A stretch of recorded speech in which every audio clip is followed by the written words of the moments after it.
Halo para konco, assalamualaikum warahmatullahi wabarakatuh. Kembali lagi bersama saya Mbak Dona dan berjumpa lagi di tempat yang berbeda. Kalau kemarin di tempat persawahan anginnya itu terlalu gerubuk-gerubuk ya teman-teman, jadi agak sedikit mengganggu soundnya.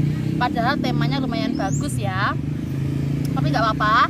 Di video ini Mbak Dona juga akan tetap nguri-nguri budaya Jawa, ilmu-ilmu titen, sharing tentang primbon-primbon Jawa yang mana itu tuh boleh dipelajari, boleh percaya nggak percaya, boleh dipercayai. Cuma jangan terlalu diimani ya, nanti takutnya jatuhnya musyrik. Baik. Sebelum lanjut ke videonya, buat konco-konco jangan lupa like, komen, subscribe dan juga share ke seluruh sosial media yang konco-konco punya, karena subscribe dan share itu gratis. Baik ya, yang namanya budaya itu harus dilestarikan konco-konco. Jangan sampai budaya kita tuh tergeser oleh budaya asing sehingga budaya kita tuh tenggelam gitu. Jadi kalau hanya sekedar sharing, mengingat ilmu, berbagi ilmu itu suatu hal kewajaran sendiri, nggak apa-apa, boleh dipelajari asal jangan diyakini. Tadi kembali lagi takutnya nanti musyrik. Kalau di ini membahas masalah perwotonan ya, 7 weton yang paling populer di dalam primbon Jawa atau menurut leluhur bahkan menurut pujangga, maaf keliru ya, menurut pujangga, menurut leluhur, menurut perwotonan primbon, ini adalah 7 weton yang terpopuler, yang sangat istimewa, weton yang pokoknya weton yang the best, number one, paling apik, nomor siji, intinya kayak gitu, yang istimewa lah ya. Weton sendiri dalam budaya Jawa itu sesuatu hal yang sakral, suatu kepercayaan sendiri. Kalau di Jawa ada weton, di Barat ada zodiak, dan di Cina salah satunya ada sio. Dan mungkin di negara belahan lain dan dimanapun juga ada hal-hal klinik atau pelajaran dari mimik ke pimik seperti ini, konco-konco. Baik, dan yang kita bahas saat ini adalah 7 weton yang paling populer ya, 7 weton populer. Bentar, ini spidolnya agak susah ya. 7 weton populer. Nah, weton itu sudah sepaket dengan jati diri seseorang ya. Weton itu bisa mengungkap dari watak, rezeki, jodoh, itu sudah di satu paket bersama weton tersebut.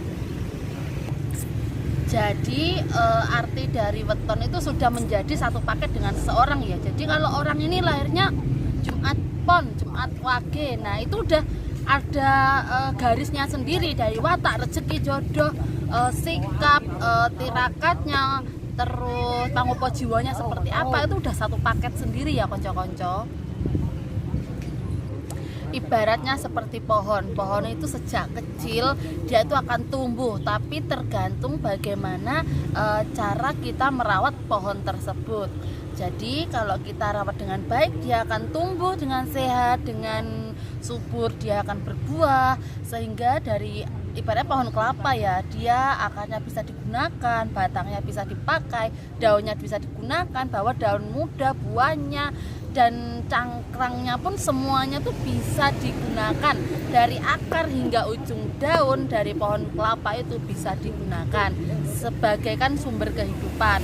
Tetapi beda lagi dengan pohon kelapa yang tidak dirawat, yang di tanah gersang, pohon kelapanya mungkin tidak terurus, terletak di tempat yang panas, itu mungkin mau tumbuh pun juga susah, bahkan mau berbuah pun juga tidak mungkin. Seperti itu ya teman-teman. Jadi weton itu intinya jati diri hidup seseorang. Dan kalau menurut primbon Jawa atau budaya Jawa, weton itu adalah sesuatu hal yang penting, yang number one. Baik, untuk yang pertama kita tulis weton yang paling populer. Aduh bentar. Yang paling populer itu jatuh pada Kamis 1. Kamis Pahing. Nah, ya kita teman-teman, Kamis 8, Pahing itu 9. Nah, 17. Ini merupakan weton tertinggi nomor 2 ya teman-teman ya. Ini merupakan weton tertinggi juga. Dilihat dari wetonnya saja dia udah tinggi.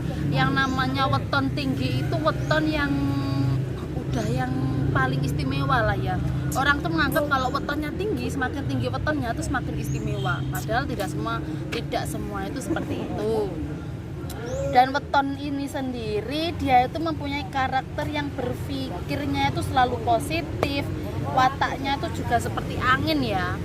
Dia itu angin kemana-mana, pikirannya tuh luas, bisa mikir yang ini, bisa mikir yang itu, bisa mikir, jadi menampung segala pikiran. Dia itu kuat dan mempunyai inisiatif baru, lebih cenderung orangnya itu pintar. Ini untuk weton Kamis Pahing itu orangnya tuh pintar. Nah, seperti itu ya konco-konco. Yang ke satu, baik yang kedua yaitu Rabu Pahing. Rabu Pahing. Rabu itu 7, Pahing itu tetap ya 9 ya konco-konco, ditambah 16. Lumayan tinggi, mempunyai weton yang masih lumayan tinggi. Dan dia ini perwatakannya orangnya tuh berwibawa dan pandai menggurui, dalam arti dia itu orangnya tuh mudah berbagi ilmu. Jadi setiap orang yang datang tuh suka karena dia tuh orangnya sangat berwibawa dan dia tuh orangnya tuh suka berbagi dalam keilmuannya, dalam kepintarannya. Dia tuh tidak pelit akan ilmunya. Seperti itu untuk weton Rabu Pahing. Dan selanjutnya ini apa ya? Selanjutnya yang ketiga ini ada Jumat Legi. Jumat Legi ya, Jumat itu nilainya 6, Legi itu 5, digabung 11. Bener ya konco-konco ya, Jumat itu 6, Legi itu 5, kalau ditambah jadinya 11. 11 itu jumlah neptu tengah-tengah, lumayan ya tengah-tengah ya. 10 dan 11 itu merupakan weton tengah-tengah. Dan karakter dari Jumat Legi ini dia itu orangnya tuh istimewa ya. Jumat Legi itu istimewa dan dia tuh bagus untuk ritual. Dia tuh ilmu spiritualnya tuh ada dalam jati diri kehidupan Jumat Legi itu. Dia tuh mempunyai karakteristik ilmu yang spiritual. Dia tuh kayak punya titisan kayak gitu loh.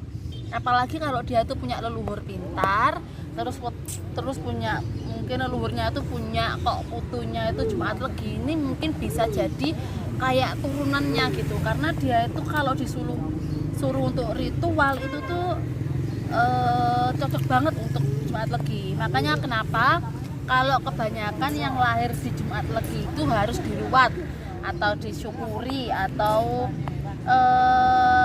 selamatan, karena Jumat Legi ini disebut dengan Jumat besar, yang dia itu tuh paling istimewa di antara weton-weton lainnya karena dia tadi harus diruat, harus diselamati, seperti itu. Syukuran, sering-sering syukuran ya. Yang keempat jatuh di Kamis Legi. Oke, Legi Kamis 9, Kamis 8, Legi 5. Kamis dan 5 jumlahnya 13. Dia itu mempunyai pikiran tuh sama seperti Kamis Pahing, seperti angin. Cara dia itu berpikirnya seperti angin dan dia itu pintar membimbing. Persis seperti Kamis Pahing, hampir ada kesamaan. Cuma kalau Kamis Legi ini lebih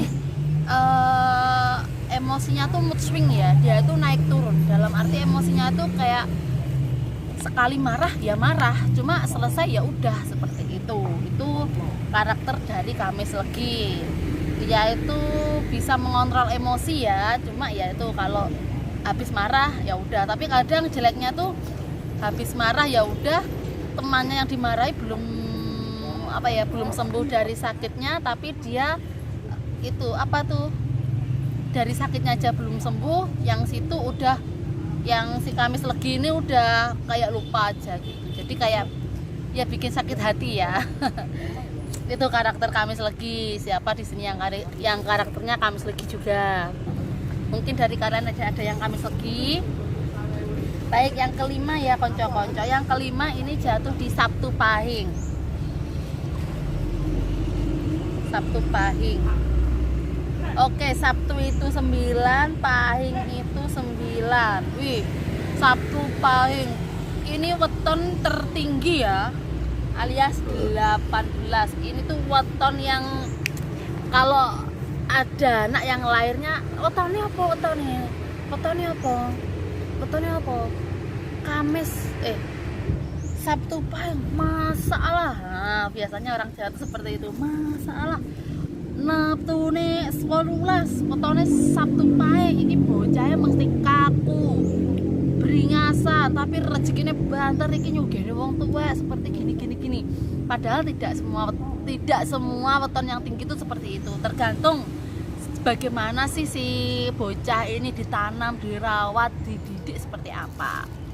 Tapi memang menurut kepercayaan semakin tinggi weton, semakin banyak rezeki yang didapat dari orang tuanya. Orang tuanya itu semakin banyak rezeki jika punya anak yang berweton tinggi. Kadang tuh susah juga ya kalau ada orang tua, walah waktu netone anakku titik. Kadang ada yang berkecil hati seperti itu. Tapi itu sebenarnya tidak boleh, tidak baik juga, karena mau weton besar, weton kecil itu tergantung gimana sih orang tuanya mendidik, seperti itu. Baik, yang keenam ya konco-konco. Yang keenam ada di Senin Pon. Nah, Senin itu 4, Pon itu 7, jadi 11. Nah, Neptunya ketemunya 11. Nah, Senin Pon ini berkarakter tanah. Nah, yang artinya bocah ini dilahirkan dari tanah itu, maka dari patinya itu juga seakan di tanah itu. Intinya gini ya, untuk Senin Pon kalau dia lahir di tanah A, biasanya dia tuh sampai matinya pun akan tetap di tanah A. Jadi bagaimanapun dia usaha, dia tuh tetap juga akan di tanah A. Jadi sempat kerjanya tuh di situ. Jadi pengaruh besarnya di situ. Karena kalau dia kerja, usaha yang besar pun didapat juga dari tanah itu. Kalaupun dia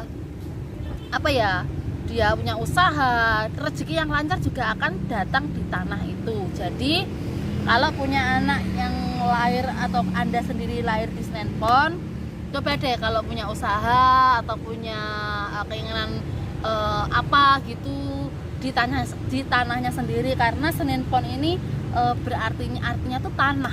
Jadi tanah kelahiran, mati pun di tempat tanah kelahiran, seperti itu. Itu keistimewaannya seperti itu ya. Rezekinya banter banget di tanah kelahirannya, seperti itu. Yang ketujuh yaitu ada Selasa Wage. Nih, Selasa Wage. Selasa itu 3 dan Wage itu 4 ya konco-konco ya. Selasa 3, Wage itu 4. Ini adalah weton terkecil. Weton terkecil karena nilainya 7. Weton terkecil dari weton-weton lainnya. Dan biasanya kok ada anak mau ngelamar, wetonmu apa le? Selasa Wage bu pak, wes mundur. Kayak gini wes aja diterusno. Wetone cilik iki gak apik iki. Weton iki weton sing walek dhewe. Katanya seperti itu. Banyak yang bilang seperti itu. Padahal tidak seperti itu. Seperti yang saya katakan tadi, bahwa itu tergantung bagaimana dia dirawat, bagaimana dia itu tumbuh, bagaimana dia itu menjalani kehidupannya, pamukon jiwanya, seperti itu guys. Dia itu Selasa Wage itu weton yang bisa melindungi dirinya sendiri. Dia itu membawa kedamaian. Karena orangnya yang sabar, pendiam, dia itu kayak bisa melindungi orang-orang di sekitarnya. Walaupun dia diam, tapi dia itu punya aura yang membuat seseorang berada di sampingnya itu nyaman, tenang, dan dia itu sedikit punya musuh. Karena apa? Dia tipe orang yang disukai banyak orang. Itu karakter dan keistimewaan dari Selasa Wage. Seperti itu ya teman-teman, konco-konco 7 weton yang populer menurut pujangga atau primbon Jawa. Tapi yang saya katakan di dalam weton ini tidak 100% benar tentunya, karena masih banyak ya menurut pujangga sana, pujangga sini, menurut Mbak Primbon pun juga banyak, primbon jenis primbon itu juga banyak ya. Primbon ajarannya Hasan, ajarannya ini, ajarannya Pak Yai Sapa itu kan juga banyak. Jadi ini tuh nggak 100% benar. Tapi ini bisa jadi wawasan, tambahan wawasan buat kalian. Kalaupun mau dipercayai, boleh ya, boleh percaya, boleh belajar, tapi jangan terlalu diimani. Nanti takutnya jatuhnya musyrik, karena musyrik itu tidak baik. Baik konco-konco, cukup sekian video yang bisa saya share ke kalian. Semoga bermanfaat. Jangan lupa like, comment, subscribe, dan juga share ke seluruh sosial media yang kalian punya. Hatur nuhun, sugeng rahayu. Wassalamualaikum warahmatullahi wabarakatuh.